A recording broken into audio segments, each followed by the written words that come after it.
Assalamualaikum warahmatullahi wabarakatuh. Perkenalkan, saya Adrian Fatih Nur Muhammad dari kelas 10 PPLG 4. Jadi pada kesempatan kali ini saya akan mempresentasikan tentang Wali Songo. Pertama-tama, apa sih Wali Songo itu? Wali sendiri berarti pembela, teman dekat, dan pemimpin. Dalam hal ini bisa diartikan sebagai orang yang dekat dengan Allah Subhanahu wa Ta'ala, atau bisa disebut dengan waliullah. Sedangkan kata songo dalam bahasa Jawa berarti 9. Jadi secara umum wali songo berarti 9 wali yang dekat dengan Allah Subhanahu wa Ta'ala. Wali songo adalah 9 tokoh yang berjasa besar dalam penyebaran agama Islam di Pulau Jawa pada abad ke-15 dan ke-16. Mereka memainkan peran penting dalam mengubah pandangan masyarakat Jawa terhadap Islam dengan cara yang damai dan menggabungkan budaya lokal dengan ajaran Islam. Yang pertama, di sini ada Sunan Gresik. Sunan Gresik memiliki nama asli Maulana Malik Ibrahim. Sebagian rakyat malah menyebutnya Kakek Bantal. Adalah pemimpin Wali Songo generasi pertama dalam menyebarkan agama Islam di tanah Jawa. Sunan Gresik lahir di Kazan, Persia, Kekaisaran Timuriyah. Tapi ada pendapat lain, dia lahir di Samarkand, Uzbekistan. Beliau lahir pada abad ke-14. Ia bersaudara kandung dengan Maulana Ishaq, ulama terkenal di Samudra Pasai, sekaligus ayah dari Sunan Giri, Raden Paku. Aktivitas dakwah beliau pertama kali menyebarkan Islam di Jawa. Beliau berdakwah melalui perdagangan dan membantu masyarakat dalam bidang pertanian dan ekonomi. Yang kedua, ada Sunan Ampel. Sunan Ampel memiliki nama asli yaitu Ali Rahmatullah, atau biasa kita kenal dengan Raden Rahmat. Ia lahir di Kerajaan Campa pada tahun 1401 dan ia wafat di Kesultanan Demak pada tahun 1481 dan dimakamkan di kota Surabaya, Jawa Timur. Lokasinya di Masjid Ampel. Beliau dikenal dengan nama Sunan Ampel karena ia menjadikan Kampung Ampel di Surabaya sebagai basis penyiaran agama Islam sekaligus tempat tinggalnya. Sunan Ampel tercatat sebagai perancang kerajaan Islam pertama di Pulau Jawa dengan ibu kota di Bintoro, Demak. Dialah yang mengangkat Raden Fatah sebagai Sultan pertama Demak yang dipandang punya jasa paling besar dalam meletakkan peran politik umat Islam di Nusantara. Sunan Ampel menyampaikan dakwah kepada orang-orang menggunakan dasar yang sederhana, yaitu dasar akidah dan ibadah. Ajaran tersebut dikenal dengan moh limo, yang berarti tidak melakukan 5 hal yang tercela, yaitu moh main, moh ngumbe, moh maling, moh madat, dan moh madon. Selanjutnya ada Sunan Bonang. Sunan Bonang dilahirkan pada tahun 1465 di Rembang dengan nama Raden Maulana Makhdum Ibrahim.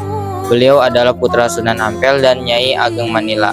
Sunan Bonang dikenal sebagai seorang penyebar Islam dalam menguasai ilmu fikih, usuluddin, tasawuf, seni, sastra, arsitektur, dan ilmu silat dengan kesaktian dan kedikdayaan menakjubkan. Bahkan masyarakat mengenal Sunan Bonang sebagai seorang yang sangat pandai mencari sumber air di tempat-tempat yang sulit air. Selanjutnya ada Sunan Kudus. Sunan Kudus memiliki nama asli Jafar Shodiq atau dikenal sebagai Raden Undung. Ia adalah putra Syarif Sabil dan Nyai Ageng Mayuran binti Sayyid Ali Murtadha.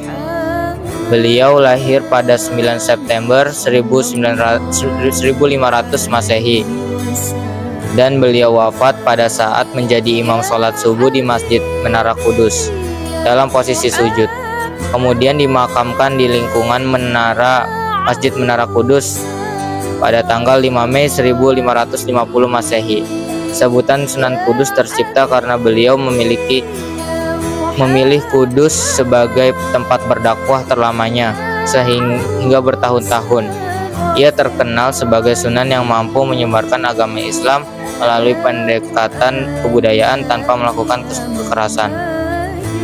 Beliau berjasa dalam menyebarkan Islam di daerah Kudus dan sekitarnya, Jawa Tengah bagian utara. Untuk melancarkan mekanisme dakwah Islam, Sunan Kudus membangun sebuah masjid yang terkenal sebagai Masjid Menara Kudus yang dipandang sebagai warisan kebudayaan Islam Nusantara. Sunan Kudus menciptakan gending Mas Kumambang dan Mijil yang mengandung ajaran Islam di dalamnya.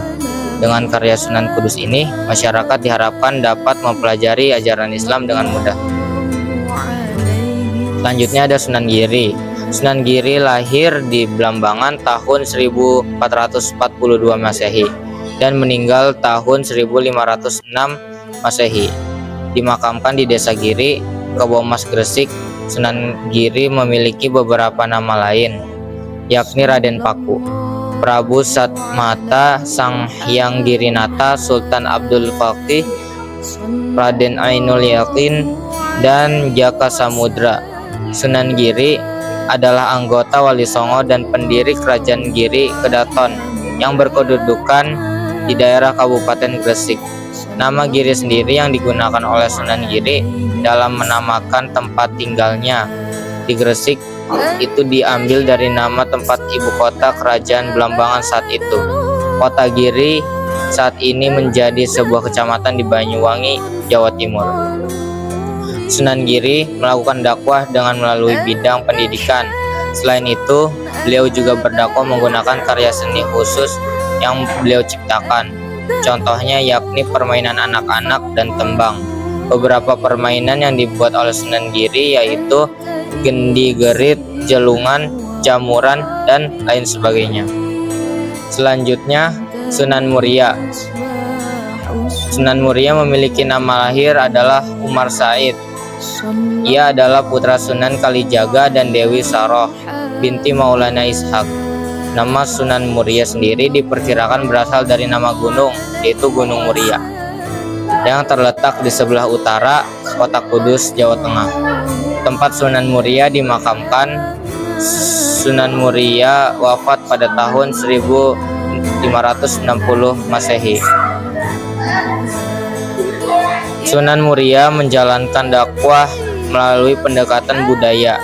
Dalam seni pewayangan, misal Sunan Muria diketahui suka menggelar sejumlah lakon carongan, pertunjukan wayangan gubahan. Sunan Kalijaga seperti Dewa Ruci, Dewa Srani, Jamus Kalimasada, Begawan Ciptaning, Semar Ambarang, Jantur, dan sebagainya. Melalui media pertunjukan wayang, Sunan Muria memberikan penerangan-penerangan kepada masyarakat tentang berbagai hal dalam kaitan dengan tauhid. Dengan pendekatan lewat pertunjukan wayang, tembang-tembang, tradisi-tradisi lama, dan praktik-praktik keagamaan lama yang sudah diislamkan. Sunan Muria berhasil mengembangkan dakwah Islam di daerah Jepara, Tayu, Juwana, bahkan sekitar Kudus. Selanjutnya ada Sunan Derajat. Sunan Derajat diperkirakan lahir pada tahun 1470 Masehi. Sunan Derajat memiliki nama asli Raden Syarifuddin atau Raden Qasim.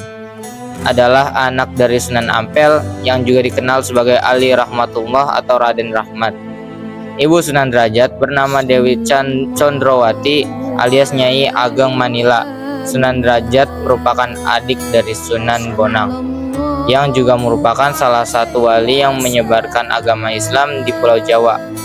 Sunan Derajat memiliki istri bernama Dewi Sulfiyah, putri Sunan Gunung Jati, yang kemudian memiliki anak bernama Pangeran Rekyana atau Pangeran Teranggana, Pangeran Sandi, dan Dewi Wuryan. Sunan Derajat wafat pada tahun 1522 Masehi dan makamnya berada di Desa Derajat, Paciran, Lamongan, Jawa Timur. Sunan Derajat berdakwah dengan memanfaatkan media seni. termasuk dengan suluk dan tembang pangkur. Selain itu, ada pula ajaran catur piwulang yang isinya ajakan untuk berbuat baik kepada sesama.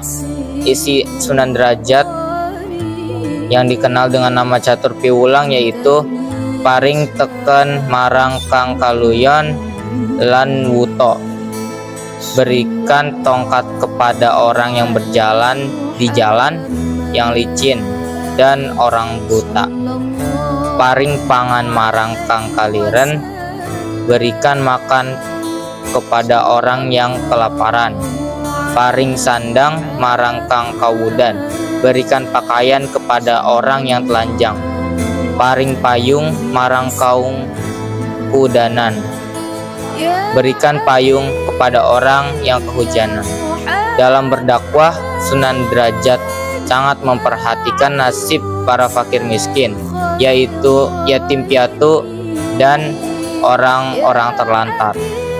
Beliau juga menjadi sosok yang mengajak para bangsawan dan orang kaya untuk mengeluarkan infak, sedekah, dan zakat sesuai ajaran agama Islam.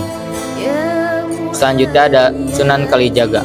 Sunan Kalijaga memiliki nama asli Raden Said yang lahir pada tahun 1450 di Tuban, Majapahit. Beliau dikenal sebagai wali yang berperan penting dalam penyebaran agama Islam di Pulau Jawa. Selain menjadi ulama, ia juga penasihat keraton, seniman, dan arsitek ulung. Strategi dakwah Sunan Kalijaga yaitu dalam menyebarkan agama Islam di Nusantara, khususnya di daerah Pulau Jawa, ada beberapa cara atau strategi yang dilakukan oleh Sunan Kalijaga. Di antaranya sebagai berikut. Pertama, melalui pendekatan seni dan kearifan budaya lokal seperti wayang. Pendekatan seni lainnya yang digunakan sebagai cara berdakwah Sunan Kalijaga diantaranya adalah seni berpakaian seperti pakaian batik dan takwa. Kemudian seni suara dalam tembang-tembang seperti lir-ilir dan gundul-gundul pacul. Kemudian seni ukir yang bernuansa Islami dan wayang seperti yang sudah disebutkan. Melalui pendekatan akulturasi budaya, selanjutnya dalam berdakwah Sunan Kalijaga juga memadukan unsur-unsur kebudayaan yang ada pada saat itu dengan budaya keislaman. Pendekatan akulturasi ini dalam buku Sunan Kalijaga atau biasa kita sebut Raden Said oleh Yoyok Rahayu Basuki menjadi pendekatan yang paling sesuai dengan masyarakat Jawa, yaitu memadukan budaya pada masa saat itu dengan menyisipkan nilai keislaman sehingga dakwahnya juga menjadi mudah diterima. Sunan Kalijaga wafat pada tanggal 12 Muharram 1513 Saka, sekitar tanggal 17 Oktober 1592 Masehi. Beliau dimakamkan di daerah Kadilangu, Kabupaten Demak. Makam ini hingga sekarang ramai diziarahi oleh orang-orang dari seluruh Indonesia. Haul Sunan Kalijaga diperingati setiap tanggal 10 Muharram oleh masyarakat di Kadilangu, Demak. Selanjutnya yang terakhir ada Sunan Gunung Jati. Sunan Gunung Jati lahir dengan nama Hidayatullah atau lebih dikenal sebagai Sayyid Al-Kamil. Adalah salah seorang dari Wali Songo. Ia dilahirkan tahun 1448 Masehi dari pasangan Syarif Abdullah, Sultan Malaka, dan Nyai Rara Santang, putri Sri Baduga Maharaja Prabu Siliwangi dari Kerajaan Pajajaran yang setelah masuk Islam berganti nama menjadi Syarifah Mudaim. Syekh Syarif Hidayatullah Sunan Gunung Jati berpulang ke rahmatullah pada tanggal 26 Rayagung tahun 891 Hijriah atau bertepatan dengan tanggal 19 September 1568 Masehi. Tanggal Jawanya adalah 11 Kris Napaksa bulan Badramasa tahun 1491 Saka. Sunan Gunung Jati meninggal dalam usia 120 tahun. di mana putra dan cucunya tidak sempat memimpin Cirebon karena meninggal terlebih dahulu. Kepemimpinan Cirebon dipegang sementara oleh Fathahillah selama 2 tahun, antara tahun 1568 sampai ia wafat di tahun 1570 Masehi. Tahta Cirebon lalu diwarisi oleh cicitnya Zainul Arifin yang naik tahta di usia 23 tahun dengan gelar Panembahan Ratu. Terdapat beberapa macam metode dakwah yang dilakukan oleh Sunan Gunung Jati, yaitu sebagai berikut. Yang pertama, pendekatan budaya. Metode dakwah Sunan Gunung Jati yang pertama adalah dengan pendekatan kultural dan menghormati budaya lokal. Yang kedua, toleransi tinggi terhadap agama lain. Metode dakwah Sunan Gunung Jati yang kedua adalah dengan meninggikan toleransi dengan agama lain yang ada di lingkungan masyarakat, di mana saat itu mayoritas orang Jawa beragama Hindu atau Buddha. Yang ketiga, dimulai dari lingkup terdekat lalu meluas. Metode dakwah Sunan Gunung Jati yang ketiga adalah dengan memulai dakwah dari lingkup terkecil hingga meluas sampai luar daerah. Jadi seperti dari daerah dia tempat tinggal, setelah itu dia baru masuk ke daerah luar. Ya. Sekian dari saya. Wassalamualaikum warahmatullahi wabarakatuh. Terima kasih, semoga presentasi dari saya dapat berguna dan dipelajari dengan baik. Saya pamit undur diri. Assalamualaikum warahmatullahi wabarakatuh.